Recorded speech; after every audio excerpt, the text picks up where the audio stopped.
Welcome to the Probasco Podcast. I'm Claudia Kramer, the Probasco Chair of Free Enterprise here at the University of Tennessee, Chattanooga. And today I am welcomed by Dr. Russell Sobel, Professor of Economics and Entrepreneurship at the Citadel. Thanks for coming, Russ. Thank you for having me, Dr. Kramer. Thank you. All right, so today we're going to talk about a big chunk of your research, which is on entrepreneurship. And so one of the things I think would be fun for us to start is for you to just tell us how you got interested in studying entrepreneurship.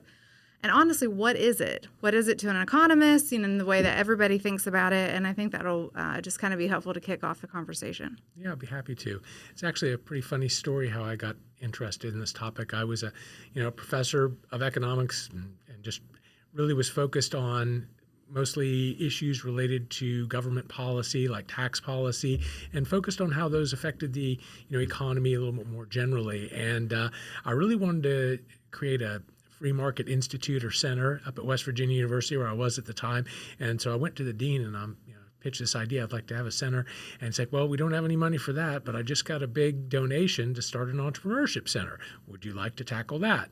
And I'm like, well, let me think about it. And I decided that I wanted to do it and maybe try to morph it into something that was a little more along the lines of something I was interested in. So anyway, I was the founding director of the West Virginia University Entrepreneurship Center. And one of the first things I did, other than starting a student business plan competition and starting a business incubator, was tried to start a research program that melded together both economics and entrepreneurship. So I started out by trying to just do a really good literature review in economics to see what people had done on entrepreneurship. And I'm really a data kind of guy. I love to, get data and run statistical tests and this kind of thing. And unfortunately, most of the work that I ran across in economics was by scholars from the Austrian School of Economics who didn't do a ton of stuff with numbers and data. It was more just a narrative, theoretical kind of thing. And then I stumbled across an article by an economist named William Baumol.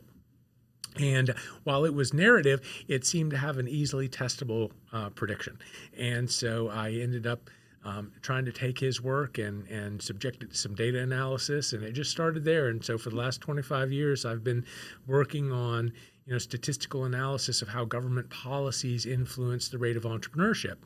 And then when I moved schools to my new school, where I'm at the Citadel in Charleston, South Carolina, back in my hometown, now I'm full-time teaching entrepreneurship there. I don't even teach economics anymore, so I teach several different entrepreneurship classes. And so I've got a class I teach on technology, entrepreneurship, which is a lot of fun. And so I've kind of expanded my horizons and been working a lot on topics related to entrepreneurship. So now let me transition to the second part of your question, which is, how does an economist define entrepreneurship? Mm-hmm. Actually, I think this is way more fascinating than you would think. And I'm going to start my talk tonight that I'm doing with this, because I think everybody says, oh, we know what an entrepreneur is. But by the second slide, I have people confused on what an entrepreneur is. And I love that about it, because you think, oh, we all know Elon Musk is, right. That's what we do. But all of a sudden, I start asking, well, what about, I've got an example I use in my talk, Jerry and Jordan Olson. They own a Subway franchise. Okay. And here's the interesting story behind them, is that they actually met at that Subway when they were teenagers. They both worked at the Subway. They got married, moved off to California, halfway across the country from there, and the original owner of the Subway ended up passing away, and they found out the franchise was up, for sale, and so they bought it. They let the current manager just stay managing it. They live halfway across the country. Okay. They never go there, but they're the owners of this Subway franchise 5 states away.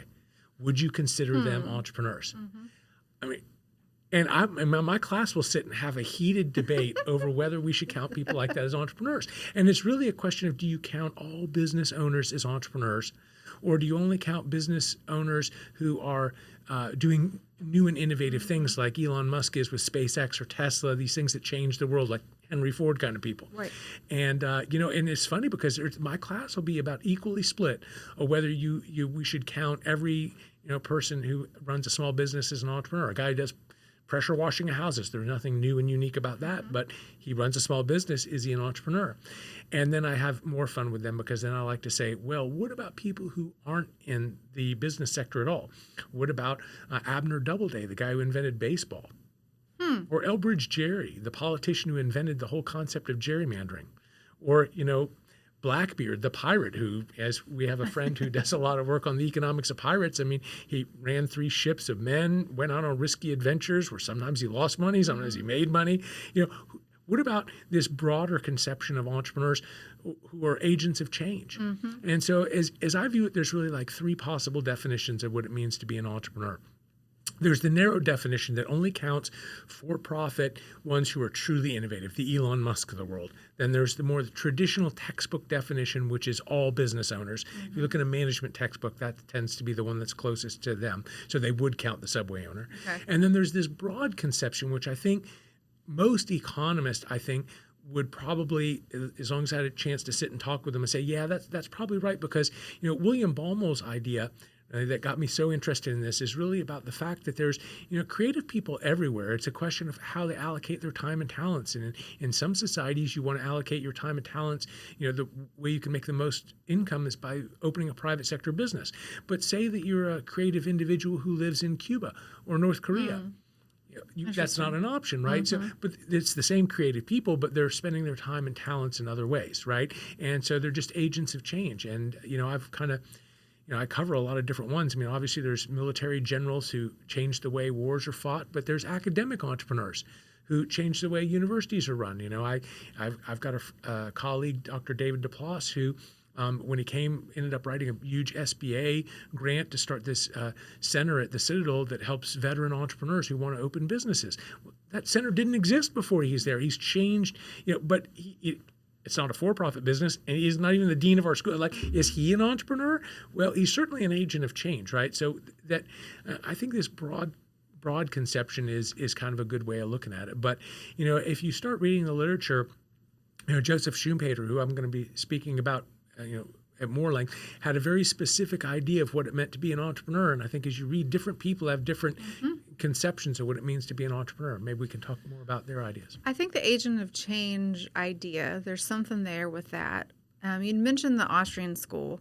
And so I want to go back to that idea and with trying to define entrepreneurship. And so Israel Kirzner comes out of the Austrian school, and his work, what he's known for, is kind of on entrepreneurship. But I agree with you that that's less well known. Even, I would say those ideas are not that mainstream even in the economics literature, and I don't think it spills over into management or any of the other fields. And so give kind of a brief overview of maybe Kirzner's view of entrepreneurship and contrast that a little bit with Schumpeter, since that's a lot of what your talks are going to be based on while you're here in Chattanooga. Yeah, so Israel Kirzner had a very specific definition of entrepreneurship. And for him, entrepreneurs were people who discovered previously overlooked or unnoticed profit opportunities and act on them. So, and what I really like about his definition is that you see the cartoons where it's got somebody with a light bulb above their head. And I think that's really what Israel Kirzner thought of, was that there's this pure aspect of discovery, the thinking of something that other people haven't thought of or that they've overlooked. And maybe it's just that you need a new pizza delivery place in this part of town that one doesn't exist and somebody else hasn't done it yet. But it's this idea that there's this discovery aspect of seeing something that other people have overlooked. But I think what is most important about Kirzner's ideas is that Kirzner really thought that that discovery process was incentivized by the profit mechanism. That is, if you look at the amount of discoveries that take place under capitalism in a place like the United States versus the number of discoveries and innovations that are coming out of somewhere like the former Soviet Union or Cuba, it's not that they don't have as many creative people. It's that the lure of the profit reward is what incentivizes people to make these discoveries. Yeah, that's a great summary and a great way of thinking about it. And so then would you put Schumpeter in that camp, or would you put him more in a way of thinking about entrepreneurship as more of the agent of change? And does it have to be driven by profit opportunity, right? So there seems to be what happens when you're not operating in a market context. So then are you entrepreneurial or not? Yeah. Right? Yeah. So it's very interesting to compare them. Kirzner's entrepreneur, if you know economic theory, most of our models, we have this equilibriums, like where supply and demand are in balance. And, equilibrium is the idea that if you took a metal mixing bowl you might use to combine ingredients for your meatloaf in, and you dropped a marble in it, it would roll around, but eventually it would come to rest. And that's what an equilibrium is, right?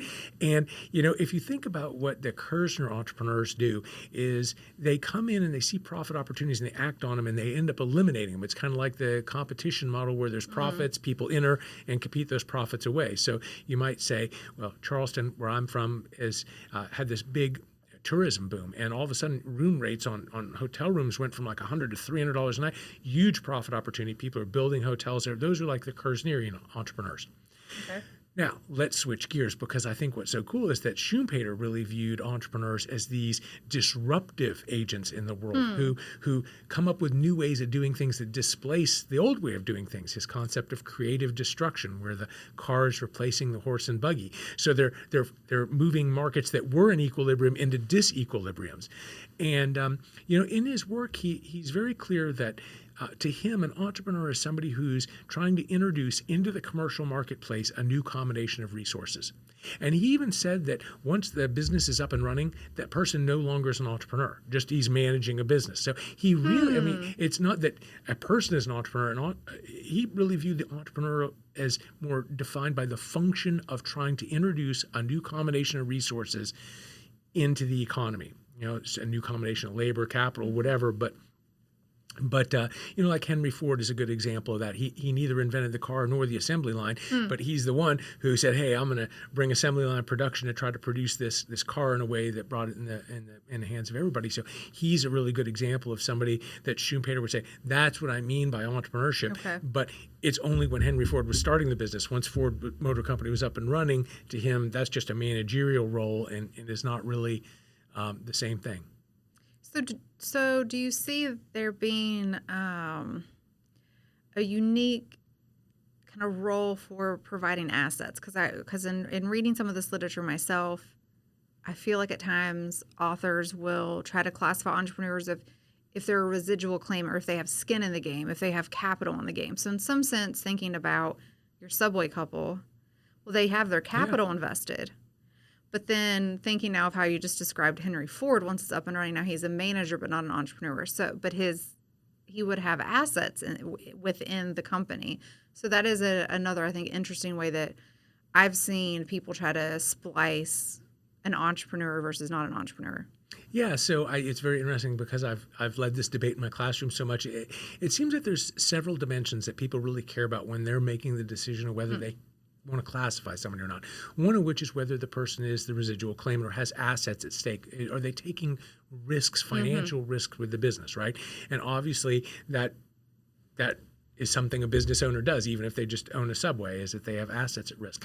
But the devil's advocate part of that I like to play is, well, suppose you went to a venture capitalist and you got money from the venture capitalist and he owns part of your business. Or say you go to a banker who makes you a loan. Does that make the banker an entrepreneur because he's now got a financial risk in your business?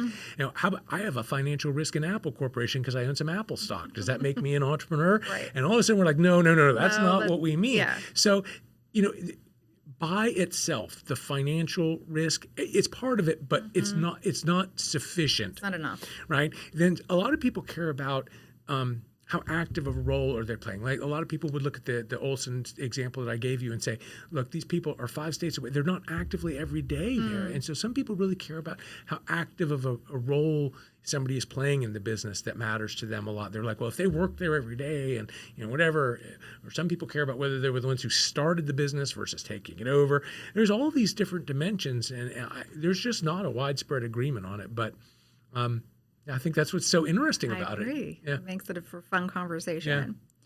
So we've mentioned Joseph Schumpeter. You have a recently published book, The Essentials of Joseph Schumpeter, which is available for free on the Fraser Institute's website. And so let's kind of shift gears, talk a little bit about the book, because you're going to give 2 talks while you're visiting us here in Chattanooga. And so one to the Rotary, and then one is the Burkett Miller Distinguished Lecture. And so for the Rotary talk, you have brought up this idea based on Schumpeter's work of kind of, is capitalism sustainable?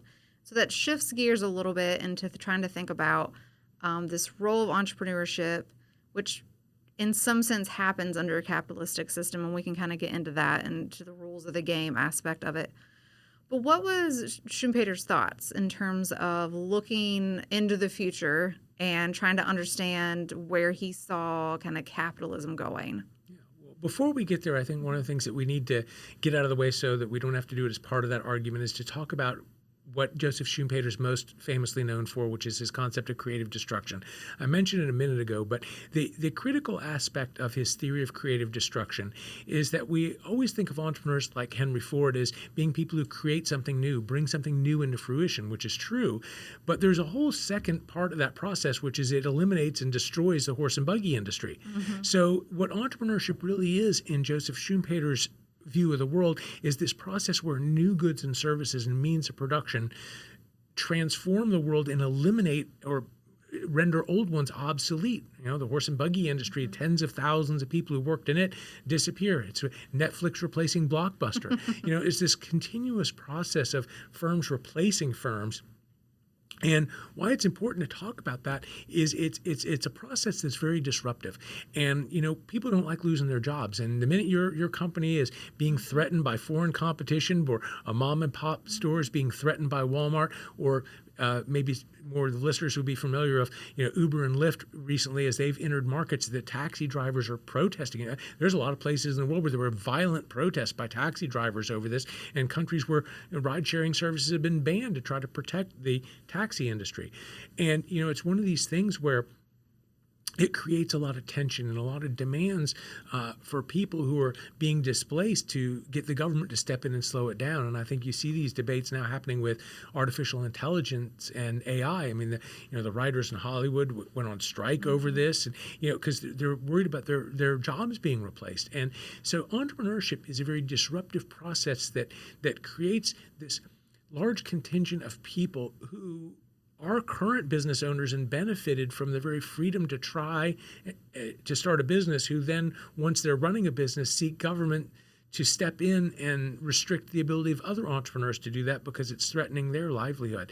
And, politicians need votes and need to get reelected. And what better way to do that than saving a bunch of jobs at the steel mill in your town, right? And, so there's these now transitioning into the question that you originally asked, is that Schumpeter has a whole section of his book, Capitalism, Socialism and Democracy, about can capitalism survive? And he thinks it can't, which I think is very interesting because, Schumpeter is viewed as one of the biggest proponents of capitalism, a free market person. And he's got this whole prediction that capitalism is going to be replaced by socialism one day. And he thinks there's three reasons why. But one of them is this idea that there's just this increasing pressure on government to slow down the process of creative destruction, which, to him, this creative destruction is our main driving force for prosperity over time. Over hundreds of years, the reason we're better off today is because we have cars rather than horses and buggies, and there's no more army of unemployed horse and buggy people. It doesn't mean it was easy on them in the short run, but there's all these demands, to try to alleviate these short run transitions. And so he thinks that there's going to be a lot of pressures on government to restrict markets and restrict entry, and that's going to be one of the three things that causes capitalism to kind of go away or be replaced by widespread government intervention. But there's two other ones that he points to. One of which is that he's writing at the time of basically the Industrial Revolution, is basically when he grew up in kind of the early 20th century. And what was happening at that time is that, in America in the 1800s, most people were entrepreneurs. They were farmers, they were blacksmiths.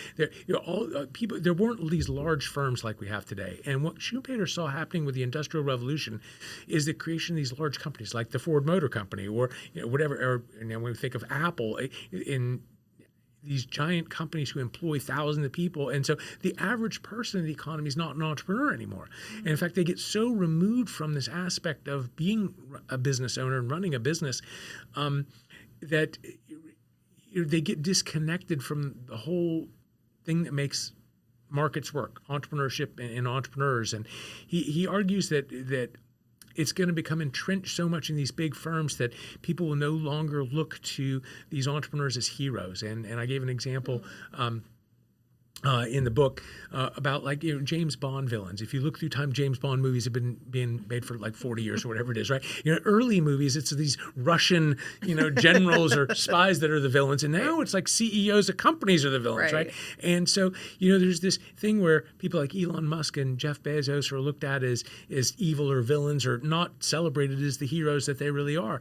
And so, to him, this process by where we tend not to view entrepreneurs as heroes and get so removed from that is reason two. So let me ask a follow-up before we get too far off of that. I like highlighting the idea that we are vilifying businessmen, and it's not just in James Bond movies, right? We see this across TV shows, movies now, I'd say for several decades. So the part of my question, and just even when I kind of notice this happening, is why do you think that is? So is Schumpeter directly drawing a line from people become more and more removed from being an entrepreneur? So is it that they become disconnected from the wealth creating process? So they're no longer themselves owning a business and understanding kind of profit and loss and kind of feeling the competitive forces and that they've got to be innovative, and that's really what's driving prosperity? Or is it just more of the kind of the going into a job that's just like a day-to-day task instead of you're no longer being creative? Like, did he expand on that, or do you have other thoughts sometimes in terms of just like overall why we think that this happens, where we kind of are now vilifying the people who are creating wealth in our economy?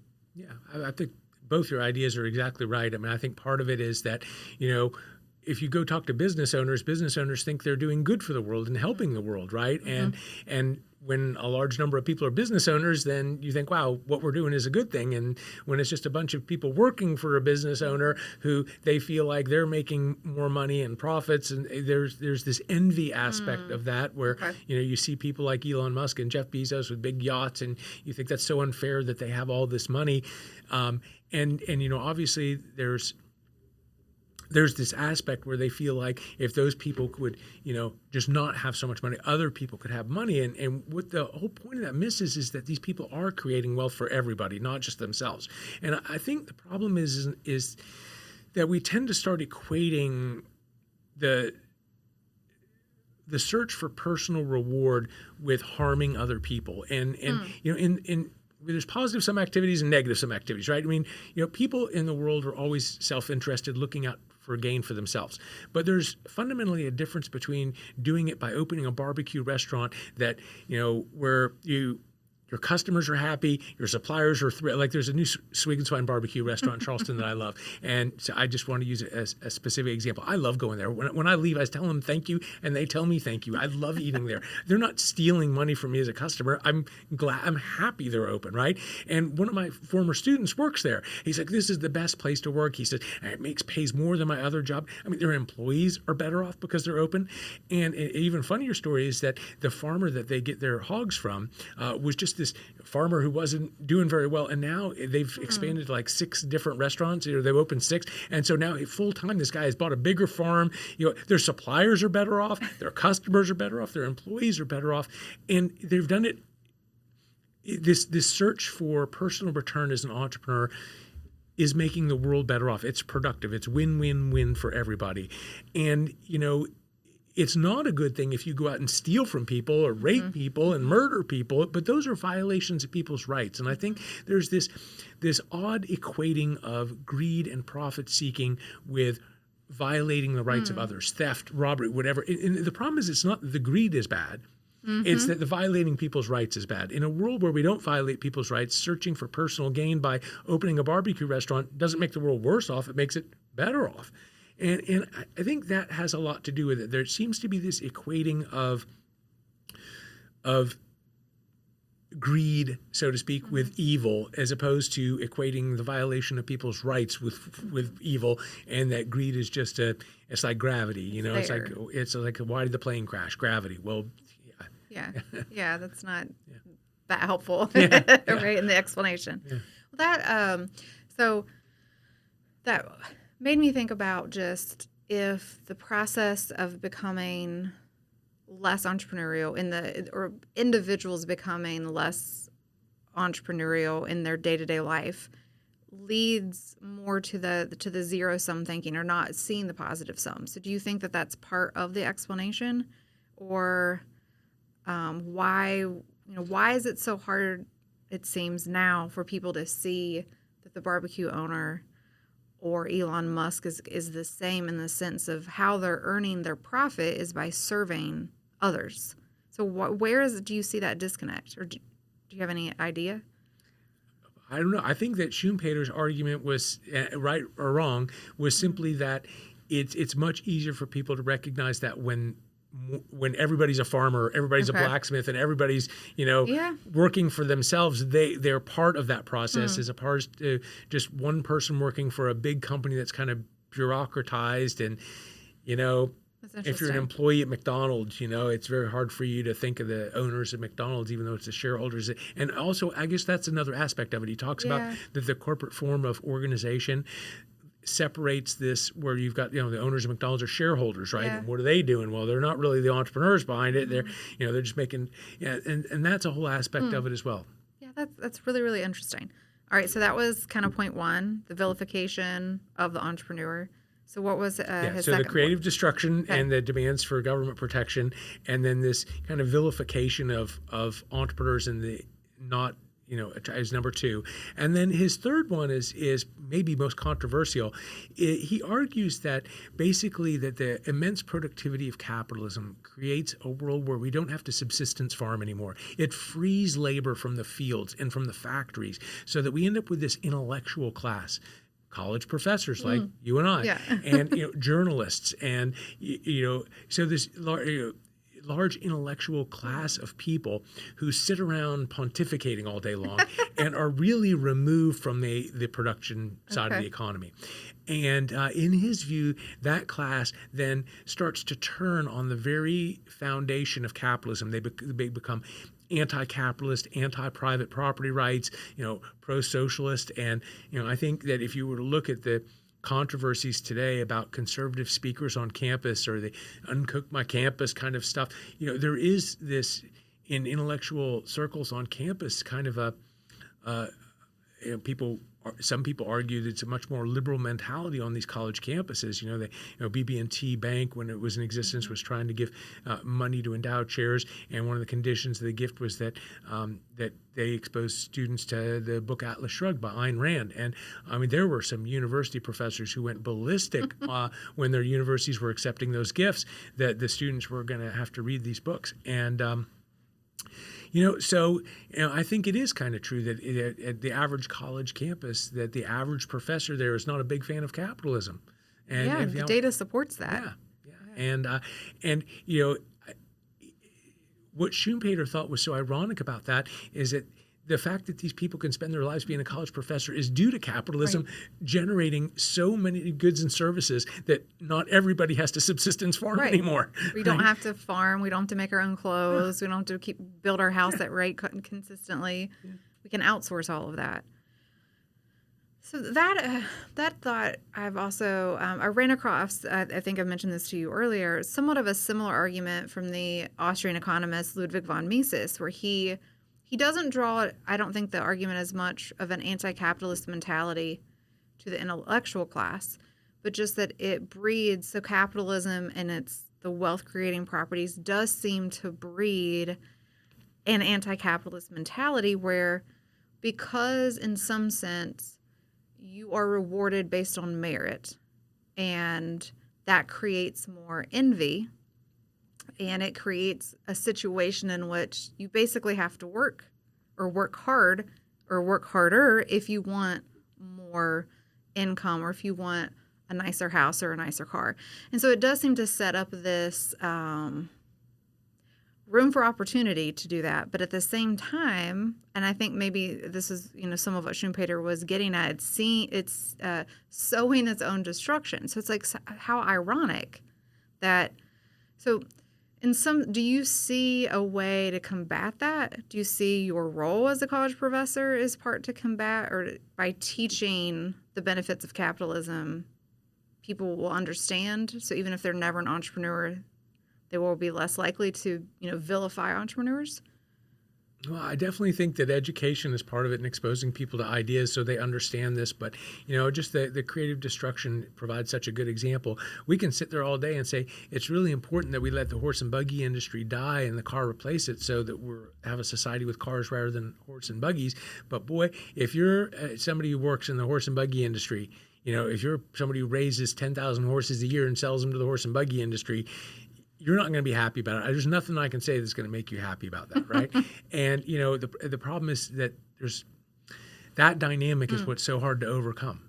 Is that you can the people who are being displaced as part of that process are going to want government intervention to protect themselves, and so really it's a matter of, do you have a government where there's sufficient constraints in place so that government can't interfere? Like if I think if Burger King wants to open up next door to McDonald's, run a McDonald's out of business, it should be allowed to do so, and government shouldn't be able to do anything about it, right? And that should just be a general rule. The government doesn't interfere in that, right?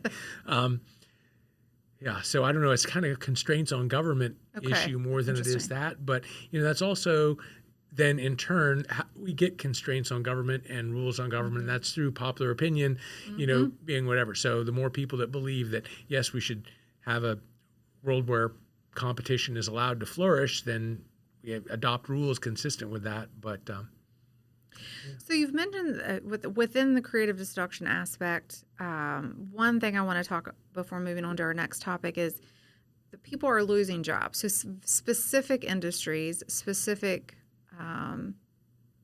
entrepreneurs, and areas, with horse and buggy or the taxi cab. But that's a function of monopoly as well. So part of the issue there was they were granted government monopolies, right? They weren't facing any competition by design. But nevertheless, they are, fighting for more and more protection. And in these areas where they're losing jobs, one of the things that I think maybe I would like for you to touch on is it that overall employment is declining? Right, so with Schumpeter being such a strong advocate for capitalism, that we got these long run benefits, and everyone's made better off. It's not just top 20%, top half, whatever, wherever we want to cut that line. It's making everyone better off. So we've got a strong proponent of capitalism, but also identifying some people in the short run are going to be harmed.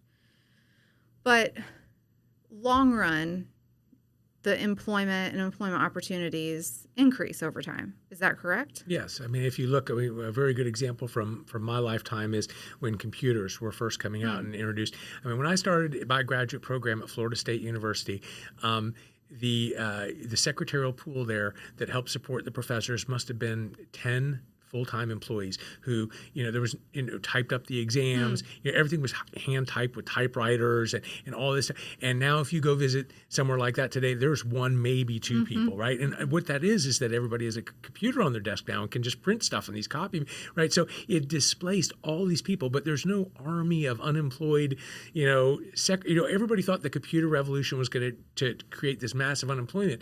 Well, it did create a massive displacement of people, but markets are really good about helping to reallocate labor. That's one of the important things about the entrepreneurial function is that, one of the opportunities for entrepreneurs is to find these displaced resources and find new ways to redeploy them. A very good example is that, over the past, 2 decades, shopping malls across America, which used to be the center of towns, right, are sitting there abandoned. And I'm going to talk a little bit tonight, but I've been saying in my class for years, you figure out how to use those, you're going to make a lot of money because there's all this unemployed resources sitting around. Well, a new company called Pickle Mall is now expanding across the country, buying up old malls, turning them into indoor pickleball. Oh, and it's that's perfect fascinating. because that is. It doesn't depend on the weather and it gets the noise out of neighborhoods. But that's such a good example of what entrepreneurs do. They see these unemployed resources and they think, what can I do with that to make money? I mean, in my town, the interesting thing, we don't have the Pickle Mall yet, but the mall that I grew up going to, Now, half of it, the hospital system, which is downtown, wanted to expand, but they had no room downtown. So they created a satellite area that's taken up half the mall is the Medical University of South Carolina. And interestingly enough, you're not going to believe the other half of the mall is taken up by HBO. They filmed the Mighty Gemstones series, Righteous Gemstones series is filmed there. And it's really funny because on the side of the mall, it says Gemstones Worship Center, right? And it's the old Sears. But anyway, yeah, they film HBO films in the mall. So, people... if there's a bunch of unemployed people in a town because a factory closes, that's a great place to go open a new business because there's a lot of skilled labor there that you can redeploy elsewhere. And, that's what entrepreneurs do. But it's not easy. It takes time for that process to happen.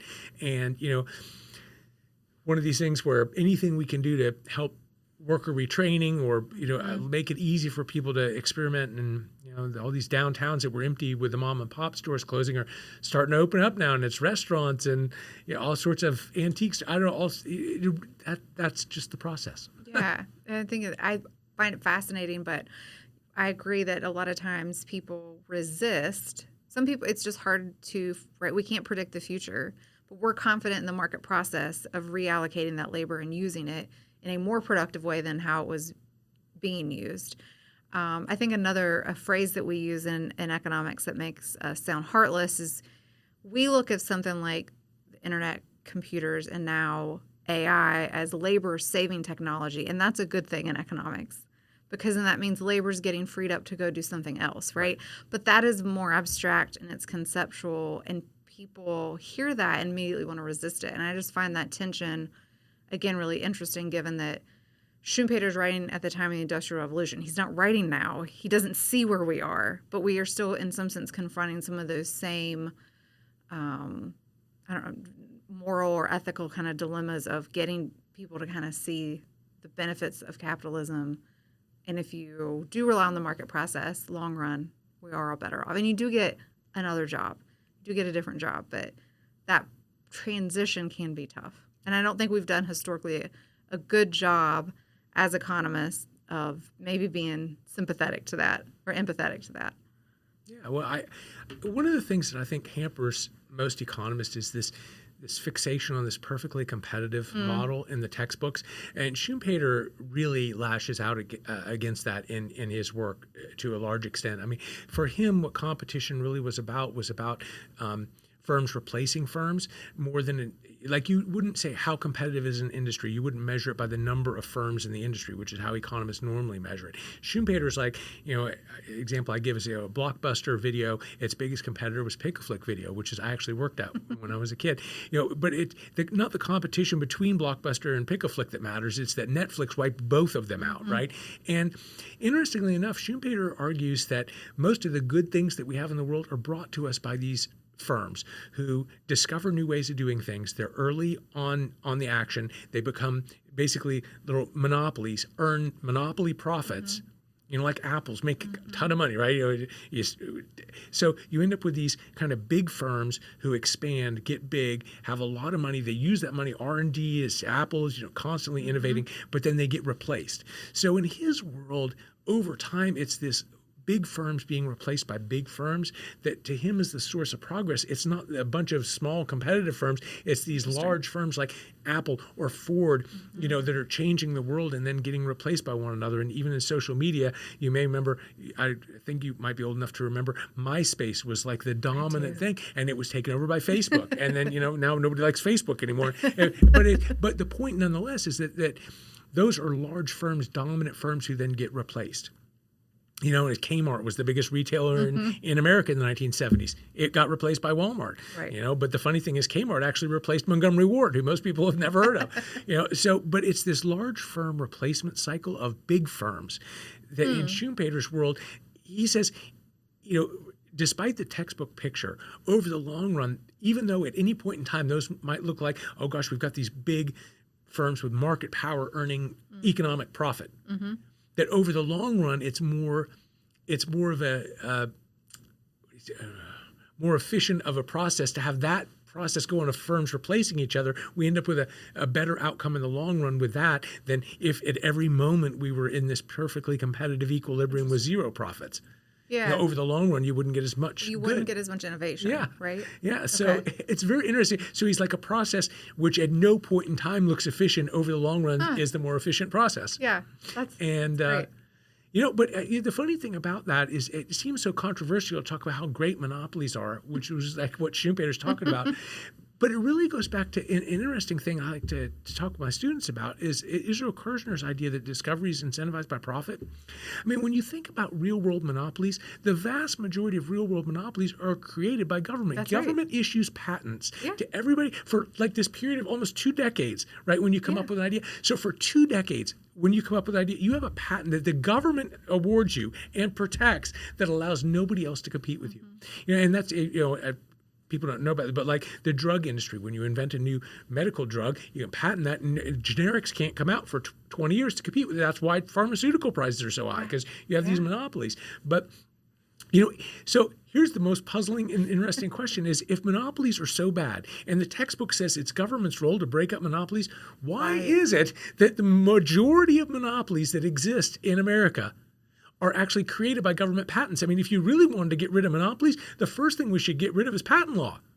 That is, I think, an excellent summary of some of the ironies. And one of the last points I wanted to bring up was kind of tying it back into Baumol, who you mentioned earlier, and that reading his work really got you into this intersection between entrepreneurship and economics, and then tying it back to government intervention in the marketplace. So we talk about entrepreneurship and agents of change and creative destruction, but you can have agents of change within the market. You can have agents of change in non-market settings and in government settings. And so kind of break down and go through your work in this particular space and building off of Baumol's insights. Yeah, sure. I would be happy to. Kind of trying to tie this together where we were going with that last conversation is that, the argument in favor of patents, right? Why we should have them, and why the traditional person say yes, we should have them, is because when somebody creates something, that having that lure of those big profits leads to, Kirzner would say, the fact that you can patent it and have monopoly profits for a period of time leads to a higher rate of innovation than if we didn't have patents. People wouldn't invest, pharmaceutical companies wouldn't spend the time to invest in all this R&D if the minute they discovered a drug, somebody else just was able to do it, right? So it's this lure of profits that incentivizes discovery. Okay. Now, the reason I wanted to tease that out more precisely is that aspect is true whether it's in the private sector or through the government sector. Whenever there's a lure of profits, it incentivizes people to come up with creative ways to seek those profits and to earn those profits. And if that is getting government to subsidize your business, getting a new law passed that benefits your industry, a tax credit for electric vehicles. I mean, obviously, anytime a firm can, seek favors through government, or even people might want to go around. I mean, there's a lot of lawsuit abuse. And why does lawsuit abuse happen? Well, it happens because people are seeking profit, right? And they want to sue other people, creative ways to sue people. Class action lawsuits were an innovation, right? So it's this aspect that there's a lot of possible ways to earn profit in the world. You can do it in the private sector by opening a business. You can, try to sue people, to earn money that way. In fact, I hate to say it, but we have somebody in our community who's where I live who makes most of his money just lawsuits against everybody, and so everybody's very scared of this guy because all he does is sue people. And you just don't want to interact with him too much because you're scared if you do something wrong, he might just sue you. Yeah. But he doesn't have to work a job. He lives in our neighborhood and just gets his money from a bunch of lawsuits that he levies. But that's how he makes his living. And he's not a lawyer. I mean, he uses it. It's like I'm talking about just But anyway, so. But you can also, of course, seek it through the political process. There's companies who produce things for the government and are subsidized by the government, and these big economic development incentives. I mean, some of these are now over $1 billion given to single firms to locate in an area. Think about it. If you're a company and you can invest some resources, would you invest them in R&D, or would you invest them in the political process where you could get $1 billion economic development incentive? That's worth investing resources over. And so what Baumol's idea is that people are going to invest their time and talents to wherever they get the highest return. Okay. And so, So we've got to ask ourselves, what determines the relative profitability of investing your time and talents in opening a new barbecue restaurant versus investing your time and talents in suing people versus investing your time and talents in lobbying your local representative to try to see if you can get some government favor? And the answer that I think is so interesting is it really depends on economic freedom. So and this is where I tried to tie Baumol's argument to my statistical research, kind of looping back to the beginning, is that at the time I was starting the center, the Economic Freedom of the World report was just gaining a bunch of steam and momentum. And what it does is it measures for each economy in the world the extent to which they rely on markets versus government central planning, pretty much, to organize their economies. And so the interesting thing to think about here is if you end up, say, in somewhere like Cuba or North Korea, where it's 100% government controlled economy, you can't open a private. The only way to earn a return for yourself personally is through seeking government, right? Working your way up to be a government official or whatever. And so the larger is the government sector and the more resources they control and the more they're willing to intervene in the economy, the more lucrative is favor seeking through government. And also, the bigger government gets, the higher the taxes are. That lowers the return to private sector entrepreneurship because the return is net of taxes, right? So, if you live in a place that's economically unfree, there's so many rules, regulations, such high taxes, and then government controls so much of the funding and resources of the economy that it channels more of the proportion of entrepreneurship towards the political process. And if you end up in a place that's very economically free,